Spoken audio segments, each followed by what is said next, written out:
Narcotics and contraband are just part of the border. The important thing is that they don't come across by themselves. It takes a human being to bring them across. We did see a drop in apprehensions after 2006 when the fence came about, when the right mix of technology and infrastructure came about. But yet we didn't see that drop in narcotics. You know, those are not controlled by the economy. It doesn't matter if there's jobs in the United States or not. Drugs are still going to be tried to be brought into the United States. All right, that was a Border Patrol agent talking about drugs being smuggled all across the border. Back in July of 2014, the Texas Department of Public Safety gave me a briefing about the border, along with then Governor Rick Perry. Watch this. 90% of our undocumented aliens that are apprehended along the Texas border occurs here in the Rio Grande Valley.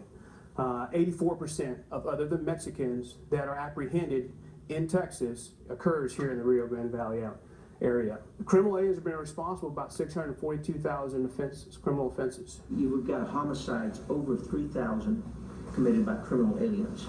Joining us now, former Texas Governor Rick Perry in his own state, former New York City Mayor Rudy Giuliani, Alabama Senator Jeff Sessions, and we continue with Donald Trump.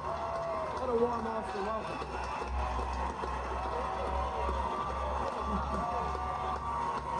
Thank you all. Governor.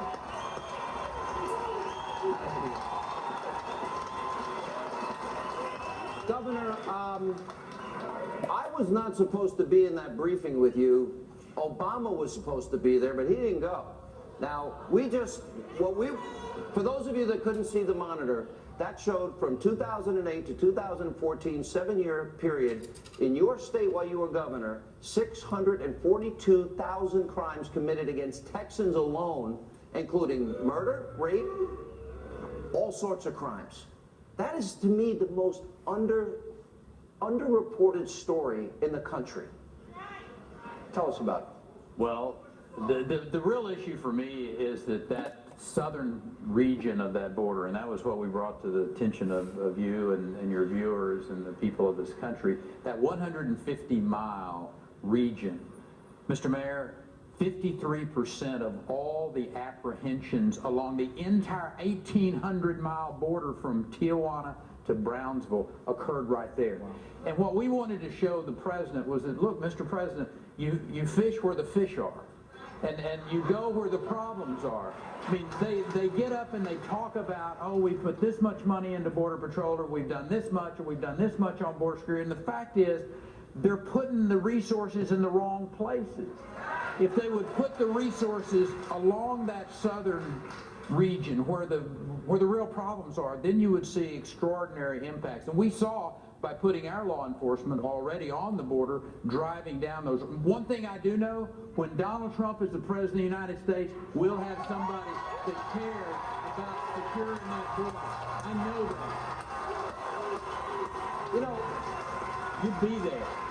I've been down to the border, as I said, about a dozen times, all the way from the Rio Grande to San Diego. Drug warehouses, tunnels underneath. I've been in all-terrain vehicles, helicopter, boats with you, horseback. That was a joke. And I was out, and I've seen gang members arrested. When we were doing a show right there in the Rio Grande, a family from El Salvador got arrested 10 feet away from us that day.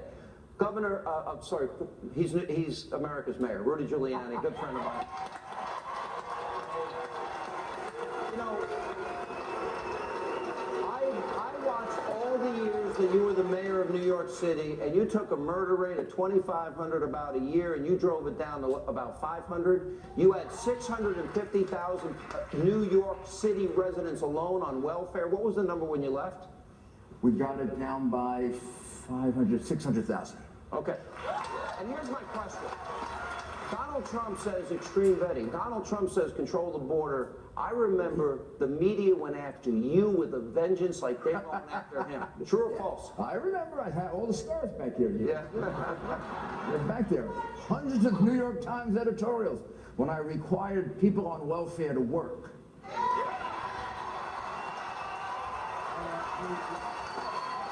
They went crazy. They went crazy.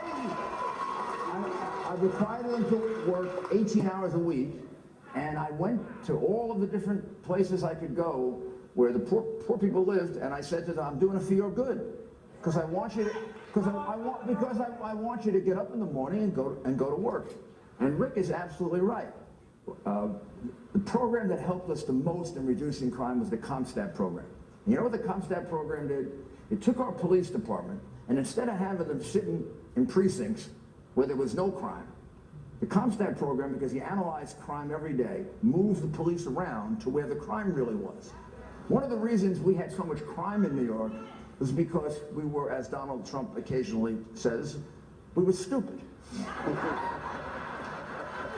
swear to God, we were stupid. We had the cops, we had them in the wrong place. The crime was taking place on the subway platforms, and we had our police officers in the subway cars. But what